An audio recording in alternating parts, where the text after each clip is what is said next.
la sortie de Samuel Eto'o, toujours lors de l'émission de Bright qui circule actuellement sur les réseaux sociaux. Samuel Eto'o qui essuie un tout petit peu le lynchage de certains internautes, étant donné que beaucoup de personnes estiment qu'il n'a pas dit la vérité. Il faut dire que Non, pas beaucoup. Il faut dire que les mêmes gens qui critiquent Samuel Eto'o fils, qui insultent à longueur de journée Samuel Eto'o fils sont derrière cela. bon, C'est pas tous les Camerounais, c'est les mêmes blogs. Si vous regardez bien l'actualité, c'est les mêmes blogs qui contestent tout, mais en réalité, c'est pas nouveau non plus. Si ça vient de ce blog, oui, vas-y. voilà. Donc, des gens qui estiment que Samuel Eto'o n'a pas dit la vérité. Et pour rappel, il faut dire que dans cette vidéo qui circule abondamment, Samuel Eto'o dit que lorsqu'il était encore à l'Inter, sous la supervision de Leonardo, il lui avait dit qu'avant la 45e minute, il devait marquer 3 buts, étant donné qu'il avait pour intention de se faire remplacer et d'aller faire la fête à Paris. Et donc, il dit avoir marqué les 3 buts avant la 38e minute.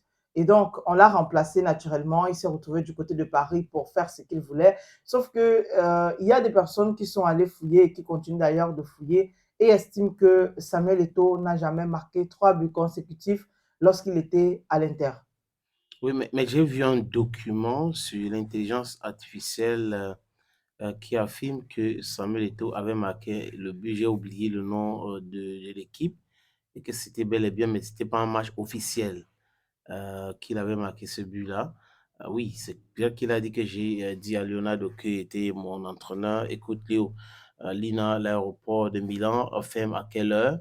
À la 45e minute, j'aurais déjà marqué 3 buts. Débrouille-toi, vous allez défendre 38e minute. Et j'en avais déjà marqué 3 à la mi-temps. Et il m'a remplacé, je suis parti et j'ai pris l'avion. Mais au nom de quoi? Pourquoi Eto'o va pas mentir? Mentir, pourquoi faire? Peut-être qu'il y a les détails qui manquent dans ce qu'il a dit.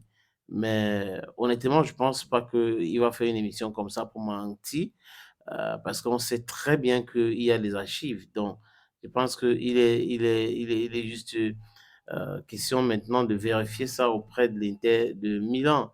On peut regarder de ce côté-là, regarder les différents matchs que Samuel Eto'o a effectué avec Inter de Milan pour pouvoir continuer à dire ce qu'on dit. Tantôt il n'a pas marqué, tantôt il a marqué. Mais lui, il dit, il parle de son expérience, il parle de ce qu'il aurait fait. Donc je pense que euh, c'est une polémique qui me semble pas nécessaire. Mais bon, comme c'est Samuel Eto'o fils, à chaque fois qu'il va dire quelque chose, on va aller vérifier. Les fact-checkers sont là. Maintenant, les fact-checkers qui vérifient l'information et qui donnent certaines informations partielles et parcellaires, on sait, on les connaît très bien. J'ai vu cette petit bout de papier. Je n'affirme pas que c'est clair qu'il a marqué 3 buts. Peut-être que cette anecdote, il pourra parler d'un match qui n'était pas un match officiel. Mais de toute façon, lui ne peut pas dire qu'il a marqué 3 buts et que c'est faux qu'il a marqué 3 buts. On peut aller regarder aussi les triplés qu'il a marqués. Mais s'il s'est trompé sur le match, si c'est un match officiel ou pas officiel, c'est à nous de vérifier et de dire. Maintenant, de façon systématique, tout le monde dit, on avait dit qu'il prenait le salaire à la FECAFOOT. Lui, il a dit qu'il ne prend pas le salaire.